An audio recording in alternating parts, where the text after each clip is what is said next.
Sem sensibilidade, nenhum objeto nos seria dado. E sem o entendimento, nenhum seria pensado. Pensamentos sem conteúdo são vazios, intuições sem conceito são cegas. Sobre o conceito de a priori e a posteriori. Vou dar uma lida e daí eu explico. No século anterior a Kant, a distinção a priori e a posteriori era utilizada para distinguir entre modos de demonstração lógica. Quando a mente raciocina de causas para efeitos, a demonstração é chamada a priori. Quando é de efeitos para causas, a demonstração é chamada a posteriori. Kant ampliou-lhes o âmbito para além das espécies de conhecimento. Elas passaram então a incluir juízos e os próprios elementos do conhecimento, que são intuições e conceitos. Aquela história de que assim, os elementos do conhecimento são intuições e conceitos. A intuição, no sentido dele, é a impressão dos sentidos. Então, o nome intuição, ele engloba, tipo, uma coisa que você escuta é uma intuição, uma coisa que você vê é uma intuição, uma coisa que você sente o cheiro é uma intuição, saca? São as unidades, tipo, que nem uma ideia, sabe? Os conceitos, tem que pensar nessa analogia, tipo, o conceito é uma coisa que você usa na mente e você junta pedaços e separa pra você formar uma figura. E as intuições também são assim, são os cheiros, as imagens e tudo mais que você tem que juntar na mente pra formar alguma coisa.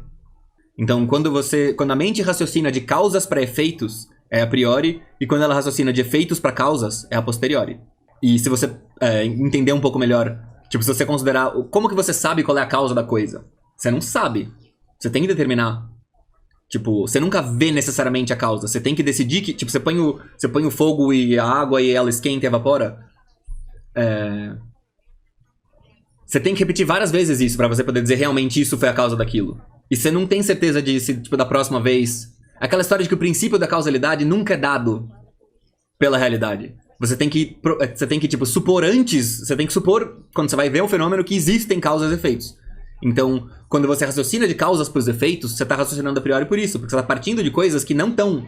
Que você não encontra na experiência em nenhum lugar. Que você tirou da sua cabeça. Sendo que quando você raciocina de efeitos pra causa, você tá partindo daquilo que você viu, daquilo que você sentiu, pra daí pôr pra dentro. E daí o Kant aumenta o sentido. Ele usa o a priori e a posteriori de um jeito que inclui juízos e os próprios elementos do conhecimento. A gente tem essas duas faculdades, a faculdade do entendimento e a faculdade da intuição, no sentido de, tipo, recebe intuições. A receptividade. E daí, a ideia é que o conhecimento sempre se forma assim. Você tem essa parte de você que recebe as informações, e daí você tem a parte de você que monta ela na sua cabeça, com conceitos e tudo mais. Tipo, os sentidos, eles não se juntam sozinhos. Eles vêm totalmente separados. Sem a mente, você não consegue... sabe, você não consegue nem entender que tem uma laranja completa ali. Essa é a ideia. Sabe, você percebe que tem uma cor laranja, você percebe um cheiro cítrico, mas você não consegue nem juntar tudo isso numa coisa só. Então, beleza. A possibilidade de juízos sintéticos a priori, que é o problema da razão pura, mas vamos com calma. Daqueles que são colhidos da experiência, tampouco requer explicação especial, pois a experiência nada mais é do que uma continuação, uma síntese de percepções. Tipo... Acho que isso daqui é intuitivo, né? O que é uma experiência? É um conjunto lógico de percepções somadas. Tipo, você controla, sabe, põe um vidrinho, põe um monte de coisa lá, e daí tudo aquilo você vai anotando tudo que você percebeu. Você colhe as informações dos sentidos e une elas numa coisa que faz algum sentido. Os modos... deixa eu tentar falar de novo então do juízo sintético a priori e a posteriori. A ideia do juízo sintético é oposto ao juízo analítico. Vamos ver se a gente passa pelo outro conceito. Esse é o problema desses conceitos kantianos. Tipo, uma das maiores dificuldades do Kant é essa. Como ele tem uma definição muito específica de cada um dos conceitos que ele usa, tudo que você vai querer entender, você esbarra num conceito que você vai precisar descobrir outro conceito para entender. Então você fica meio que preso, caçando, correndo atrás do próprio rabo, parece. Mas não é tanto assim. Alguma hora você fecha o círculo. Mas deixa eu ver se eu acho que o analítico e o sintético separado talvez tenha. Deixa eu pular pro fenômeno, depois a gente volta, que isso aqui é bom também. Que o que o Kant faz é fazer a gente começar a focar no fenômeno. Tipo, ele é o cara que traz essa diferença. Os filósofos, os cientistas, todo mundo antes que tenta descobrir como as coisas funcionam, estava tecnicamente tentando realmente descobrir a realidade. E a partir do Kant, não é o real que o cientista estuda, é o fenômeno. E isso todo mundo faz. Tipo, depois dele isso virou o padrão, de forma que é tão padrão que as pessoas, quando elas falam dos fenômenos, elas já acham que elas estão falando da realidade em si. Mas não, é tipo a realidade segundo os critérios da nossa percepção. Vamos ver como ele distingue aqui. Os fenômenos são distintos dos noumena em termos de um mundo sensível e um mundo inteligível. Eu não vou entrar nessa questão aqui, deixa eu ver se... Em termos de objetos sensíveis e inteligíveis. São aparências Na medida em que são pensadas como objetos de acordo... não vai ajudar vocês daqui, eu devo ter posto pra mim mesmo. Mas o ponto é esse, que o fenômeno não é exatamente como as coisas são. Mas a gente vê ela, a gente só consegue entender uma parte dela e ver um pedaço dela. Da realidade total, que é o que? É o fenômeno. Então, quando o cientista vai lá ver, tipo, entrou em ebulição a água, beleza. Você tá vendo aquele fenômeno, tipo, a questão do que em si mesmo, na realidade, aconteceu, não é o ponto, sabe? Se Deus assinou, aquela história que é a piada do Hume, né? Tipo, onde tá o contrato que Deus assinou dizendo que só porque uma causa é feita de outra coisa hoje, ela vai ser amanhã de novo. Tipo, isso é o que a gente postulou a priori pra fazer sentido das coisas. A gente decidiu que as coisas têm causas e efeitos e que a realidade permanece com as mesmas leis. Sem nenhum... Tipo, a gente não tem prova disso. A gente nunca vai ter. Mas se a gente não fizer isso, parece que é meio impossível produzir conhecimento. Se a gente não postular a priori, quer dizer, sem ver em nenhum lugar, que existe tipo, uma permanência nas leis da realidade. Mas você nunca vai encontrar nada que vai te dizer isso. Mas tudo bem, porque esse princípio funciona na hora que a gente vai tratar as coisas como fenômenos. A realidade segundo a nossa capacidade de percepção e visão. Meio que nosso mundo. A nossa realidade. Beleza, não, acho que esse daqui é o conceito. Esse daqui é a coisa mais importante e mais complicada. Vale a pena ir para as outras e depois voltar. A intuição apreende diretamente os objetos, mas os faz mediante princípios formais. Ela é a relação imediata com objetos. Isso é uma outra distinção que ele faz. É tipo, relação imediata e relação mediata. Tipo, a intuição é quem se relaciona direto com o objeto porque você realmente sente o cheiro da coisa diretamente. Mas o entendimento, ele não lida com o objeto diretamente, ele lida indiretamente. Porque ele lida com a informação que os sentidos captaram. Então, tudo que a gente conhece, primeiro o sentido capta, depois a mente pega o que o sentido captou e tipo, processa.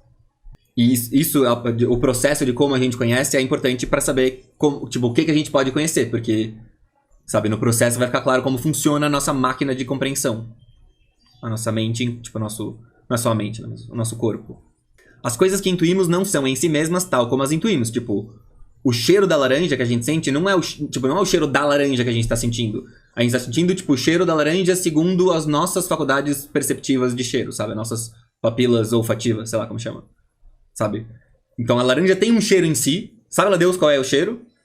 Mas não importa. A gente, na hora de fazer ciência, não é disso que a gente tá falando. A gente tá falando do fenômeno, que é tipo, o cheiro da laranja, os humanos percebem o mesmo cheiro da laranja porque todos são humanos.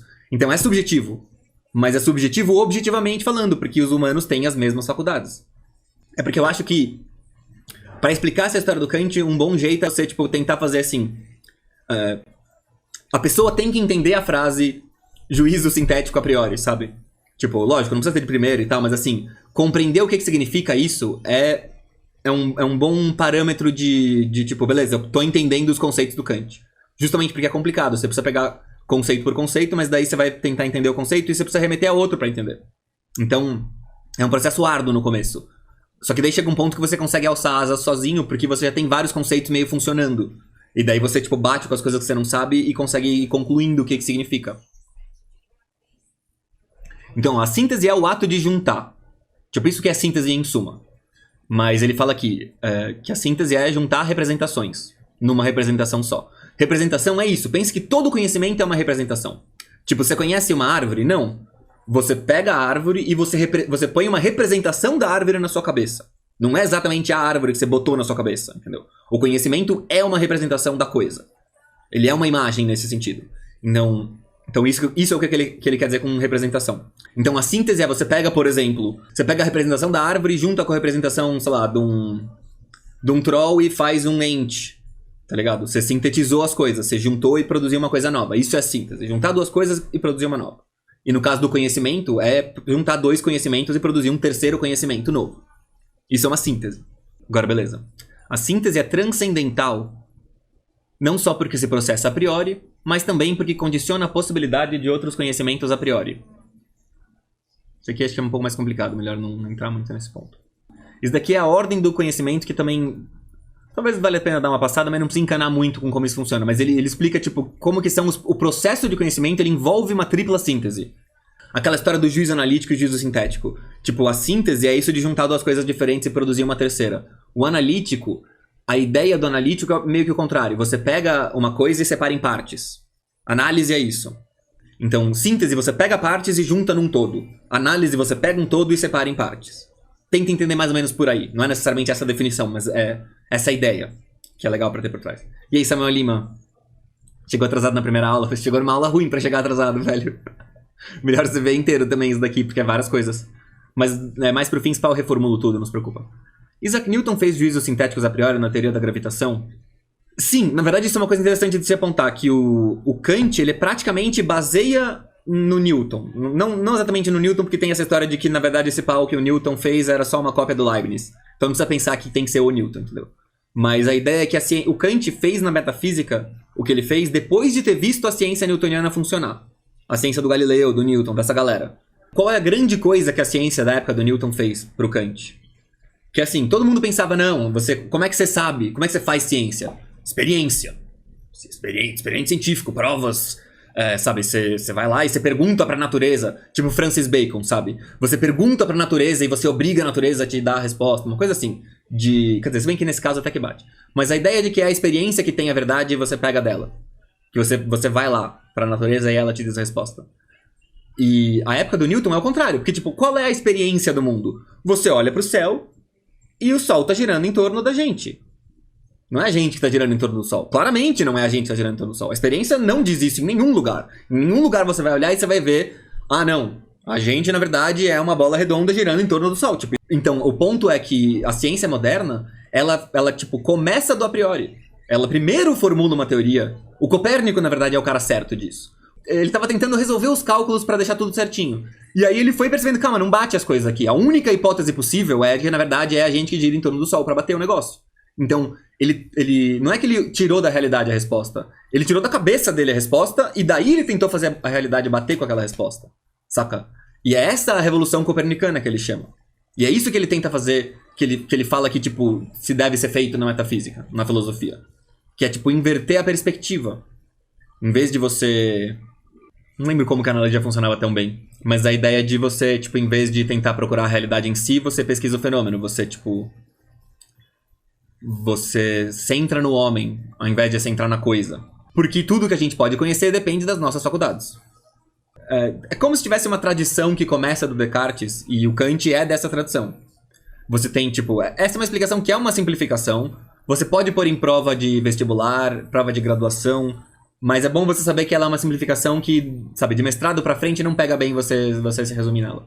Mas a ideia de que você tem os racionalistas e você tem os empiristas. Você vai ter gente que realmente foca nisso, tipo, desde o Descartes. Que como é que você tem conhecimento certo? Como é que você tem certeza da verdade? É com a mente. É com a luz da razão. E você vai ter a outra via que é tipo, não. A razão mente, a razão é idiota e fica imaginando coisas absurdas, quimeras, e você conhece as coisas com conhecimento certo olhando pra elas. É a realidade que te diz, é a experiência que te diz o que as coisas realmente são. Isso é o conhecimento seguro, não a nossa imaginação da nossa cabeça, entendeu? Então você tem esses dois lados aqui. E o que o Kant faz é, tipo, resolver o problema. O Kant junta os dois, o Kant fala, calma, é da nossa cabeça porque a gente só pode conhecer aquilo segundo a nossa faculdade de conhecer. Mas é da experiência que vem o material. Vamos falar um pouco mais desse a priori. O que ele tá falando do a priori, pensa na ciência do Newton. Pensa nisso que eu tava tentando falar pra você, que foi a diferença entre a ciência moderna e a ciência antiga. Essa ideia de trazer de dentro uma teoria e aí tentar fazer a realidade provar. Você não fica olhando pra realidade esperando que ela vá te dar a resposta. Você inventa a resposta. E aí você joga na realidade e vê se bate. Tipo, é por aí que a gente tem que entender nesse contexto. Os modos a priori do conhecimento são independentes da experiência na medida em que não contém qualquer ingrediente da sensibilidade. Tipo, não tem nada que o cara viu, que o Copérnico viu, que falou pra ele que o Sol, que a Terra tá girando em torno do Sol. Não tem, essa experiência não existe, não tem como ele ter ela. Ela saiu de um cálculo, saca? É inverso. Tipo, a ciência empírica é completamente alheia a isso. Tipo, mano, você tá inventando coisa da sua cabeça, você tá inventando quimeras, isso aí não faz sentido. Primeiro você vê o que tem na realidade. Se não tem na realidade, você nem fica inventando. Só que a ciência moderna não fez isso, a ciência moderna fez o contrário. Ela chegou e falou, vamos supor uma coisa louca, e aí tenta fazer a realidade caber, e aí, se caber, é nós. Caralho, fi, altas brisas. É, Enzo. Bruna, inverter a perspectiva, ao invés de entender o mundo através do seu relacionamento com a realidade, você traz o conceito pronto com você antes da interação com o mundo. É isso, Bruno, exatamente. Exatamente, perfeito. Aqui, Sam, falaste do conceito de análise... Falaste, bonito, bonito. Como a separação do fenômeno como um todo em partes. Essa ideia não originou com Descartes? Cara, não sei se originou com Descartes, não, acho que não. Mas sim, ele é famoso por ela e tal. É que essa tradição dos racionalistas, que se diz que o Kant é uma síntese entre o racionalismo e o empirismo, mas é uma síntese sob o racionalismo, se é bom vocês entenderem. O Kant é tipo a galera do Descartes absorvendo os empiristas pro rolê deles e ganhando, sabe? Não é simplesmente uma junção em igual, sabe? Então, o primeiro cara dessa tradição é o Platão, ou até o Parmênides, dá pra você dizer. Que são os racionalistas originais, os racionalistas OG. Os caras que chegam e falam, não, os sentidos mentem, a razão vê com clareza. É aí que começa essa tradição que dá nos caras que falam, calma, os sentidos mentem. Então, como eu vejo coisa embaçada, eu confundo cor. Então eu tô vendo ali o sol girar em torno da gente, mas se pá a gente tá errado. Se pá os sentidos estão mentindo. Eu vou confiar mais na luz da razão, que é os cálculos matemáticos e tudo mais. Essa é a galera do Parmênides, a galera do Pitágoras, a galera do Platão, que vai dar na galera do Descartes e, em suma, vence com o Kant. E você tem do outro lado toda a galera que não confia nisso. Que é a galera que são chamados de empiristas, que é a galera que é do Locke, do Hume, todos esses caras. E isso é bom vocês terem em mente isso, que tipo, a galera que acha que a ciência é a experiência, eles estão desatualizados, tipo, 4 séculos, tá ligado? Eles perderam o bonde da Revolução Copernicana, eles não entenderam que o que acontece é justamente o contrário já. Que a ciência avança assim, geralmente. Ou que pelo menos a nossa ciência foi baseada nesses avanços que o cara tirou da cartola.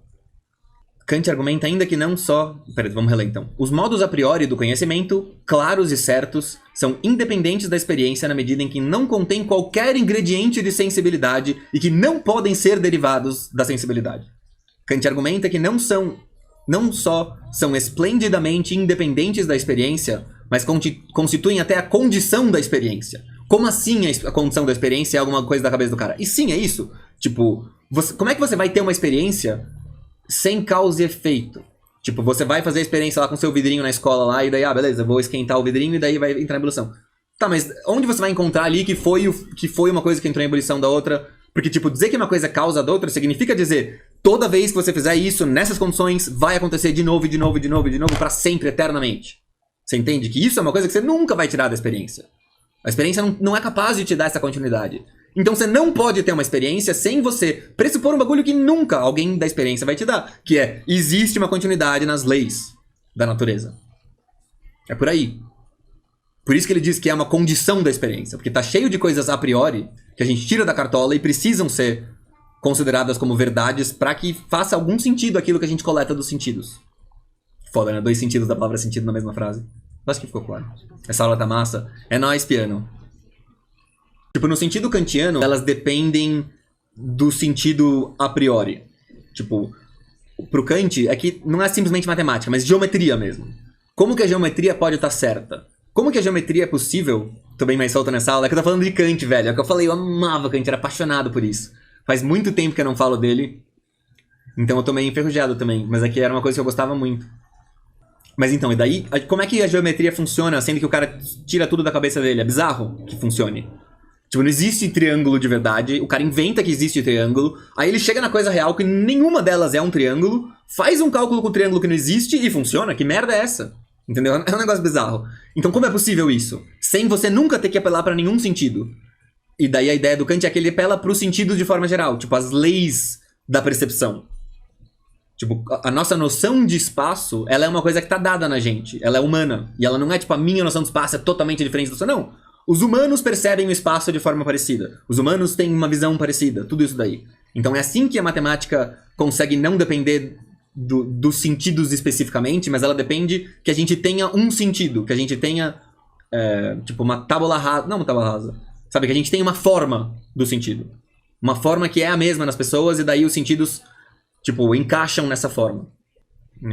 Aqui, ó. As formas puras da intuição sensível. Isso daqui é a resposta à sua coisa. Tipo, do que a matemática depende para existir? Das formas puras da intuição sensível. A intuição sensível é o que você tá falando, os sentidos. Que nem eu tava falando das definições ali, que tipo... Opa, perdi. que a intuição, tipo, separa em duas coisas. Tem o entendimento e a intuição. Intuição é os sentidos. É tipo, visão, olfato, tato, tudo. Tudo que você coleta. Percepção direta das coisas. Os objetos estão por aí, você, tipo... a relação imediata que você tem com ele é sempre através dos sentidos. Ou da intuição. E aí o entendimento tem a relação indireta com aquilo que o sentido pegou e processou e deu pra ela. Deu pra ele. Então, as formas puras da intuição são espaço e tempo. É disso que a física e a matemática dependem. Toda a ciência exata, tudo que vem a priori delas, é daí que elas tiram. Dessa tipo, forma pura da intuição, que é o espaço e o tempo. Porque tudo que a gente intui, a gente só é capaz de ter percepções dentro do espaço e do tempo. Essa é a ideia dele. Aqui, tudo que a sensibilidade pode fornecer a priori. Tipo, a sensibilidade consegue fornecer alguma coisa, sem a gente ter nenhuma experiência, totalmente no vácuo. Que é a forma dela própria. Aquilo que ela tem dentro dela, que faz com que ela consiga captar alguma coisa. Perdão pela pergunta, noob. Não, mano, Kant, todo mundo é noob. Kant fez alguma distinção entre percepção da realidade através dos sentidos e a imaginação? Sim, distinção claríssima, mas eu não sei muito bem... Tipo, no sentido de como que você sabe... Como que você faz pra saber se uma coisa é uma ilusão ou realidade? Tipo isso? Mas a imaginação é uma faculdade essencial pra ele. A imaginação é tipo a parte que faz essa junção de coisas. A parte que fica juntando intuição e mandando pro entendimento, pra ele juntar. Tipo, isso é imaginação. Seria estética transcendental esse negócio faz tempo? Exatamente, bem 25. A estética transcendental é a parte que trata disso. Tipo, estética é a parte que trata da percepção intuitiva das coisas. Dos sentidos. Estética é tudo que trata da percepção... Por isso que, tipo, estética é relacionada ao belo, porque o belo é relacionado à percepção. E daí a estética é tudo que engloba essa ciência de como você percebe e por que você percebe uma coisa como bela. Então, por isso que o belo tá aí e tudo mais. E daí, por que a estética é transcendental? Tudo que é transcendental no Kant diz respeito a isso. Condições de possibilidade. Então, a estética é transcendental porque ele tá perguntando assim, calma, como é possível que a gente perceba alguma coisa? Como que a gente percebe o negócio? Como funciona isso de perceber coisa? Sempre que a gente tá falando de umas coisas subjetivas, entendeu? Porque é da pessoa. Subjetivo porque depende do sujeito. Só que como o sujeito humano tem, sabe, a gente é o mesmo sujeito. Tipo, todo mundo tem faculdades de compreensão, tipo, semelhantes. Todo mundo percebe no espaço e no tempo. Todo mundo pensa em causa e efeito, nesse sentido. Então, não é simplesmente só subjetivo. É um subjetivo objetivo. E é transcendental porque é a condição de possibilidade da percepção de verdade, sabe? Como é que você não conseguiria nem trocar ideias se não tivesse essa objetividade? Os conceitos ou categorias a priori, agora a gente está indo para a área do entendimento. Que nem o espaço e o tempo são essas coisas que estão na gente, mas sem as quais a gente é incapaz de perceber qualquer coisa de verdade. Porque elas são a forma, elas são a forminha mesmo, no qual as outras coisas encaixam, pra gente poder perceber. E se não encaixa, a gente não percebe e pronto. E daí os conceitos e categorias são isto pro entendimento. Sem essas categorias e conceitos, a gente não consegue entender nada. Mas eles são nossos. Não estão na realidade, entendeu? Estão na gente, mas a gente precisa deles. Então é como se eles fossem reais nesse sentido. Tipo, eles têm objetividade. Enfim. As condições a priori, sobre as quais se assenta toda a possibilidade de conhecimento, e as quais permanecem com suas bases subjacentes... Calma.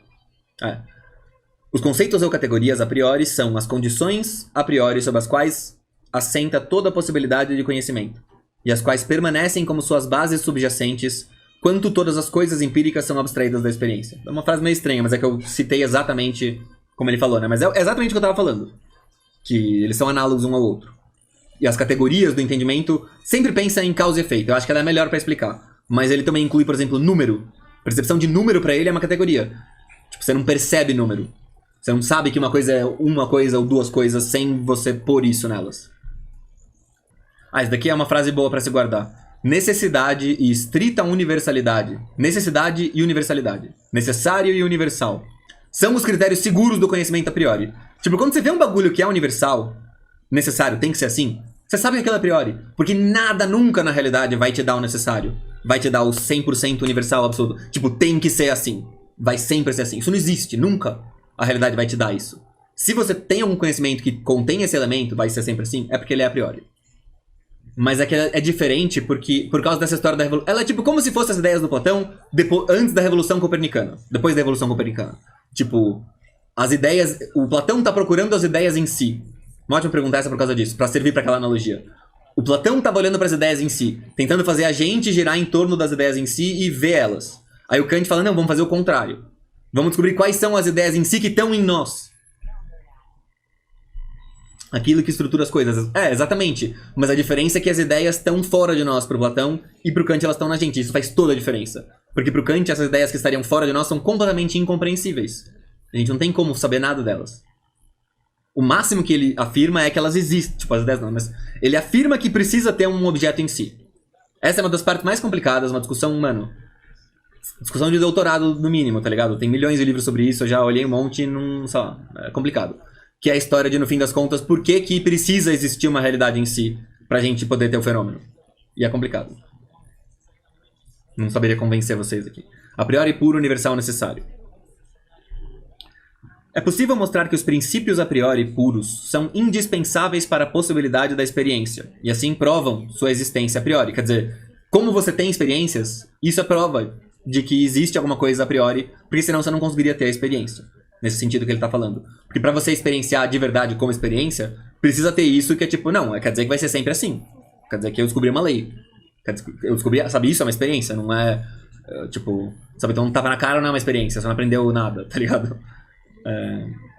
Então, se a experiência foi possível e trouxe conhecimento, é porque tem alguma coisa a priori aí que a gente botou no meio pra viabilizar isso. Pois é somente do que é a priori que a experiência pode derivar alguma certeza, já que se ela própria fosse puramente empírica e contingente, não poderia derivar certeza de lugar algum.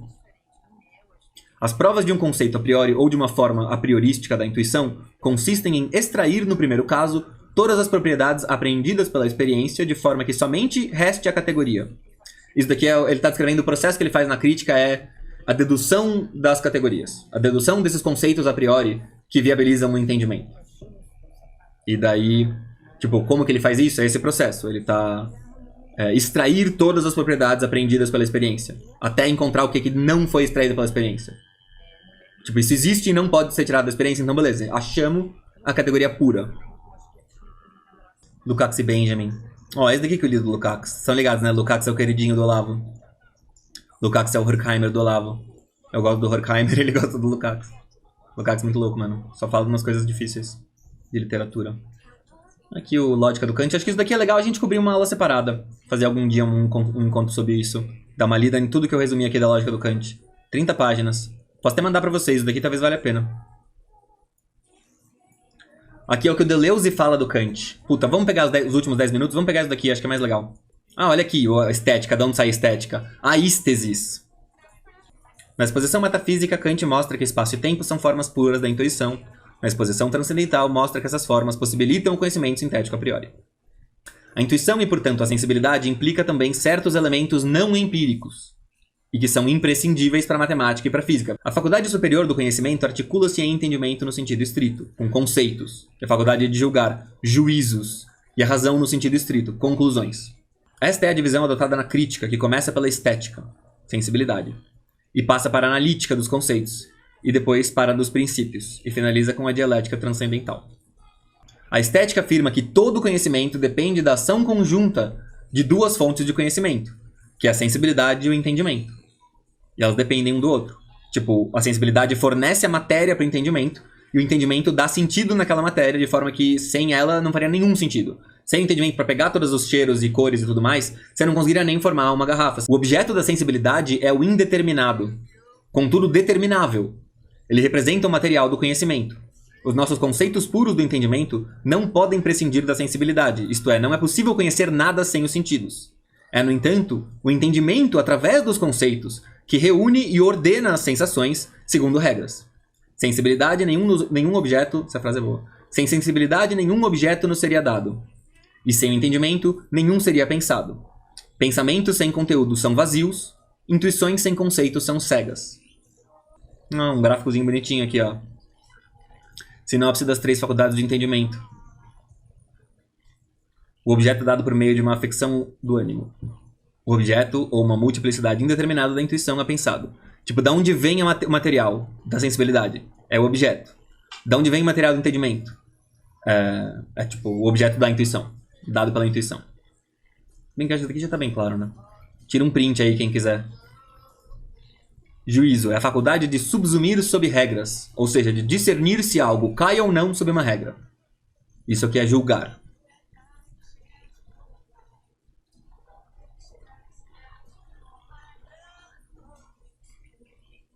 Fundamentação transcendental da geometria.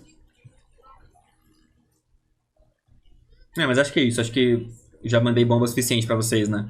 Mas a gente pode fazer mais Kant outra hora.